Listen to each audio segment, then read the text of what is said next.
After a battle with colon cancer, Teddy Pendergrass died on January 13, 2010. Though he had cancer, his cause of death was actually respiratory failure. He left behind 2 daughters, 1 son, his mother, and his wife.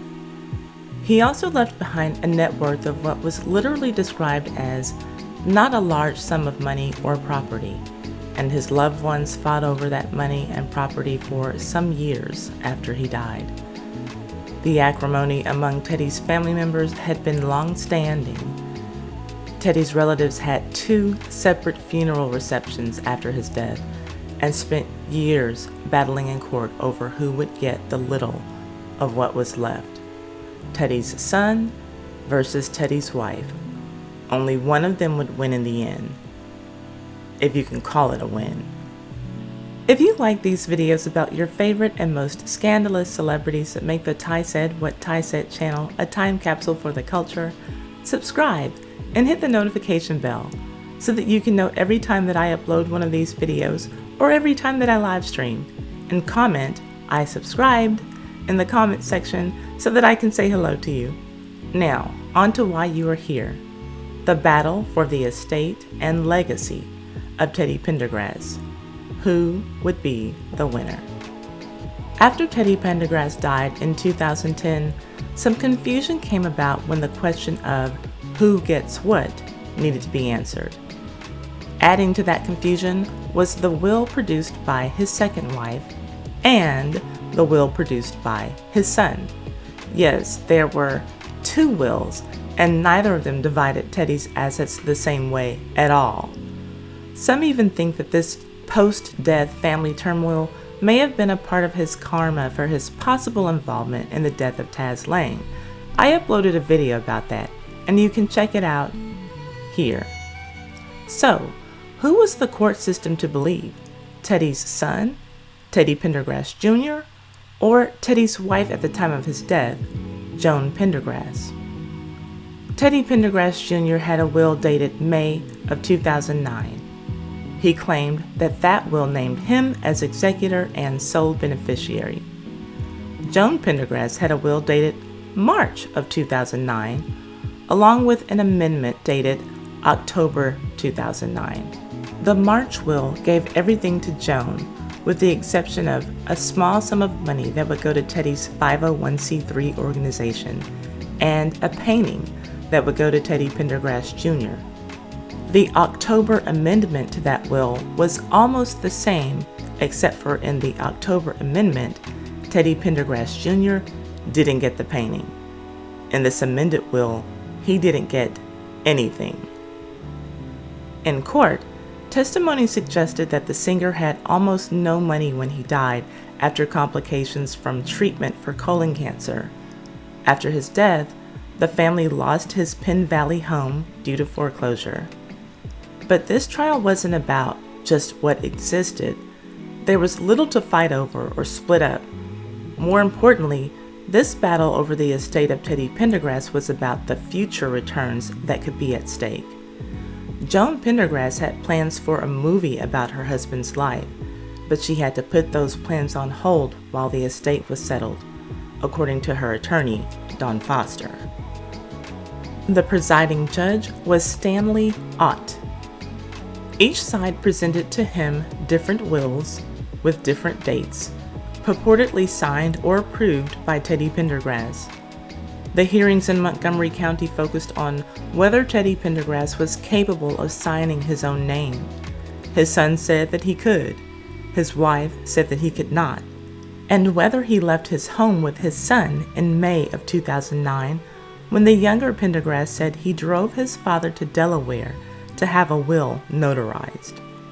Joan Pendergrass and an attorney, Helen McCrary, testified that Teddy Pendergrass had hired Helen in the past to prepare other documents for him, including his prenuptial agreement with Joan and the March will and the October will amendment that Joan was using on her behalf in this estate case.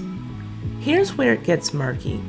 The attorney, Helen McCrary, also testified that for each of those documents, Joan Pendergrass signed or initialed on her husband's behalf because Teddy Pendergrass was not physically able to sign.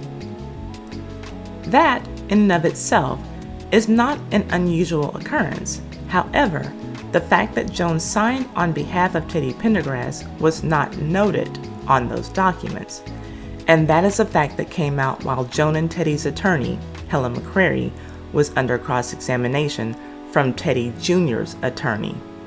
Remember that I said that there was a lot of acrimony in this family?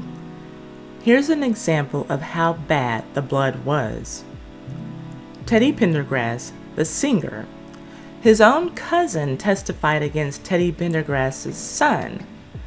The cousin, Jerry Pendergrass, was very close to the singer. He testified that Teddy Pendergrass wanted his son stricken from his will. Jerry said that he himself had kept a copy of Teddy Pendergrass's will and related documents since May of 2009, when Teddy Pendergrass asked him to keep copies of documents in an attempt to protect his wife, Joan. Jerry Pendergrass, the cousin, also testified that in August of 2009, Teddy Jr. called him and told him that his father wanted to meet him at Bryn Mawr Hospital. That is where Teddy Pendergrass was treated until he passed away. According to Jerry, during that meeting, Teddy Jr. told his father and Jerry that he wanted his father's will and control of his father's affairs. Jerry said that Teddy told his son, quote, "Hell no, you take care of your family and I will take care of my family," end quote. When cousin Jerry was cross-examined by Teddy Jr.'s attorney, the attorney asked Jerry if he had heard Teddy Jr.'s allegations that Jerry and Joan Pendergrass had been having an affair. Yes, Teddy Jr. was accusing his father's wife and his father's cousin of having an affair. Like I said, bad blood. Jerry said that yes, he had heard the allegations and they were false. Jerry went on to testify that it was on January 1st, 2010, when Teddy's doctor said that his condition was terminal. And at that time, his cousin, Teddy Pendergrass, called him to his bedside and asked him to take some notes. Many of the notes were expressions of love for family members. But for Teddy Pendergrass Jr., Teddy said, quote, "Tell Teddy Jr., I wish you could have been the son," but then he only shook his head no and continued on with other notes for other people. Now to Teddy Pendergrass Jr.'s time on the stand. Teddy Pendergrass Jr. testified that Teddy Pendergrass wanted him, the son, to take care of the family. He said that on the Tuesday before Memorial Day in 2009, that there was a conversation between himself and his father where his father asked him to help execute a will.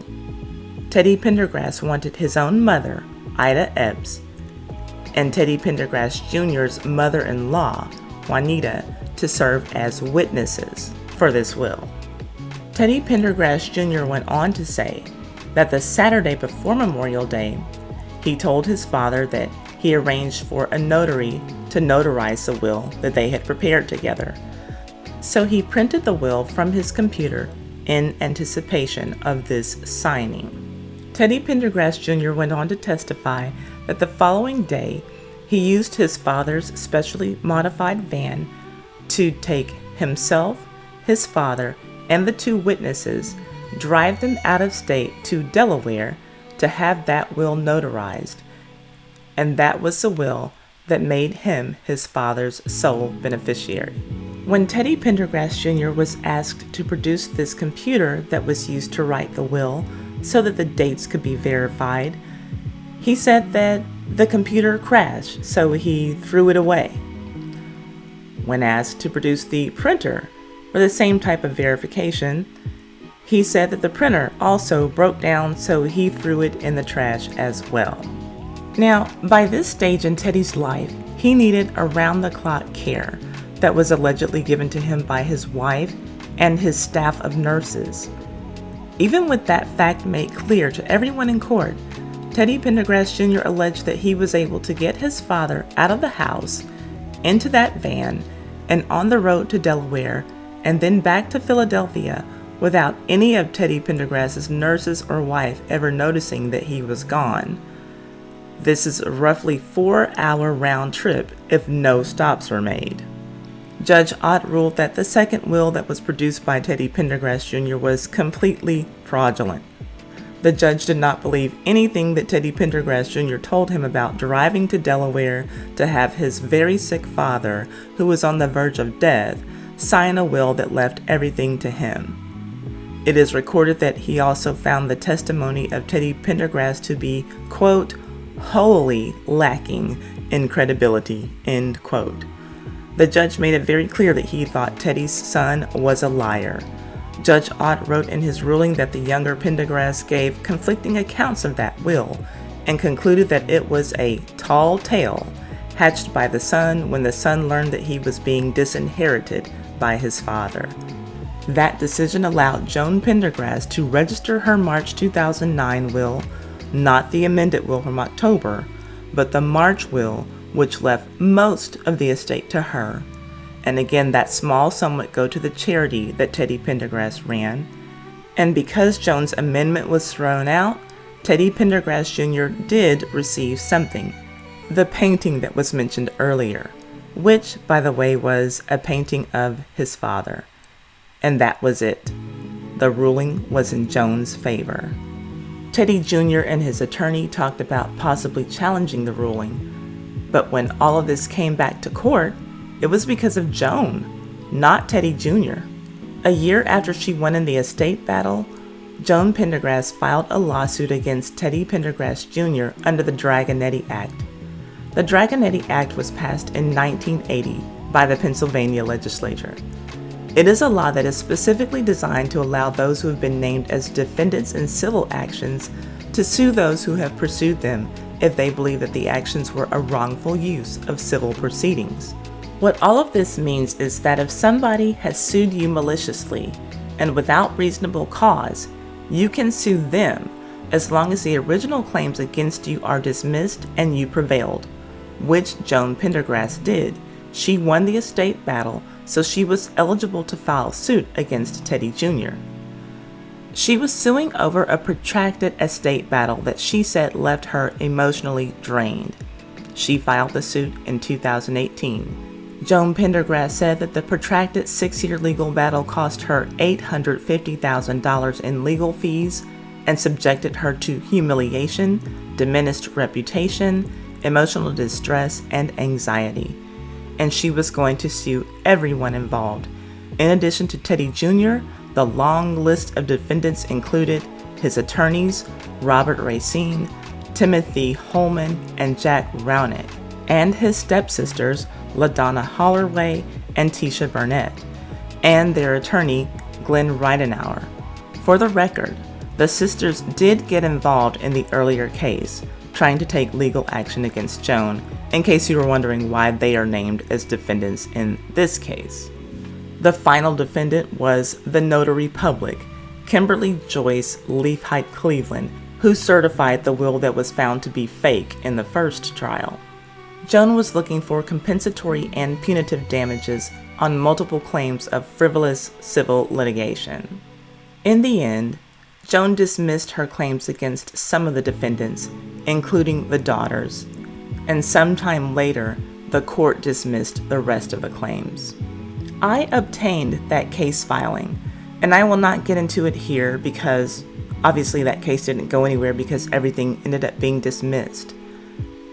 But it details every ugly part of the estate trial. I will post that 17-page document for my channel members' viewing pleasure. If you would like to peruse that document or take advantage of anything that channel membership offers, you can click that link in the description box. You will also find links to my other Teddy Pendergrass videos and my old school gossip videos there. My sources for this video are Philadelphia AP, the Philadelphia Inquirer, the Intelligencer, and Courthouse News Service. Thank you so much for tuning in to the Ty Said What Ty Said channel. Please leave a thumbs up and comment so that we can get a discussion going. And share this video on all of your social media, especially your Facebook. That really helps me out a lot. And subscribe and hit the notification bell so that you can know when my next video is ready for you. And if you don't like what I'm saying, but you love it, feel free to hit that applaud button just below your video screen there and send me some donations.